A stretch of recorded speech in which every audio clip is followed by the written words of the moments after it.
बिस्मिल्लाहिर्रहमानिर्रहीम बिस्मिल्लाहि वहदा वस्सलातु वस्सलामु अला रसूलिल्लाह अम्मा बाद। क्या नबी सल्लल्लाहु अलैहि वसल्लम की तरफ से कुर्बानी की जा सकती है? कुछ लोग तो ऐसे हैं कि जो नबी सल्लल्लाहु अलैहि वसल्लम की तरफ से कुर्बानी करते हैं, तकरीबन हर साल या अक्सर करते रहते हैं।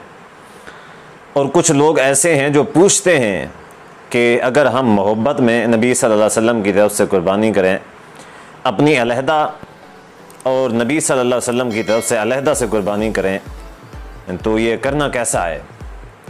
तो इसका जवाब ये है कि ये साबित नहीं है, ना तो हदीस में से और ना ही सहाबा कराम रज़ियल्लाहु अन्हुम अजमाइन के अमल में से।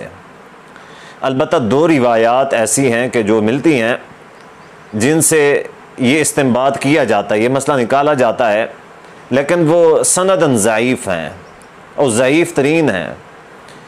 तो उनमें से एक रिवायत जो है सुनन अबी दाऊद के अंदर 2790 नंबर हदीस है।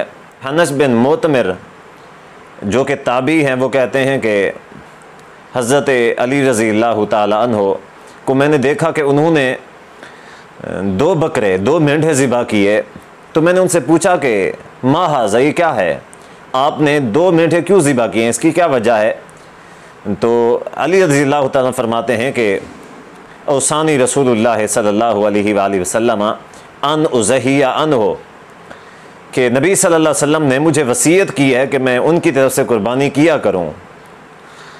तो लिहाजा ये मैंने नबी सल्लल्लाहु अलैहि वसल्लम की तरफ से दूसरी कुर्बानी की है। तो एक तो ये दलील पेश की जाती है। इसी तरह दूसरी जो रिवायत है उसमें है कि हज़रत अली रज़ियल्लाहु ताला ने कुर्बानी को ज़िबा किया और ज़िबा करते हुए ये दुआ पढ़ी, बिस्मिल्लाह अल्लाहुम्मा मिनका वलका व मिन मुहम्मदिन लका, कि अल्लाह ये जो कुर्बानी है ये तूने अता की है और ये तेरी तरफ से अता करदा है और खालिसतन मोहम्मद सल्लल्लाहु अलैहि वसल्लम की तरफ से तेरे लिए है, यानी कि मोहम्मद सल्लल्लाहु अलैहि वसल्लम की तरफ से ये कुर्बानी मैं ज़िबा कर रहा हूँ। तो ये जो रिवायत है ये भी सनद के एतबार से सही नहीं है। तो नबी सल्लल्लाहु अलैहि वसल्लम की तरफ से कुर्बानी करना, इसके अलावा ये जो ज़ईफ़ हैं 2 रिवायात, इसके अलावा कहीं से भी सहाबा कराम रज़ियल्लाहु अन्हुम अजमईन के अमल से, ताबीन से या सलफ़ में से कहीं से भी ये चीज़ नहीं मिलती। तो लिहाजा बेहतर तरीका ये है कि नबी सल्लल्लाहु अलैहि वसल्लम की तरफ से कुर्बानी न की जाए। तो अल्लाह ताला से दुआ है कि अल्लाह अमल की तौफ़ीक़ अता फ़रमाए। वस्सलामु अलैकुम व रहमतुल्लाहि व बरकातुहू।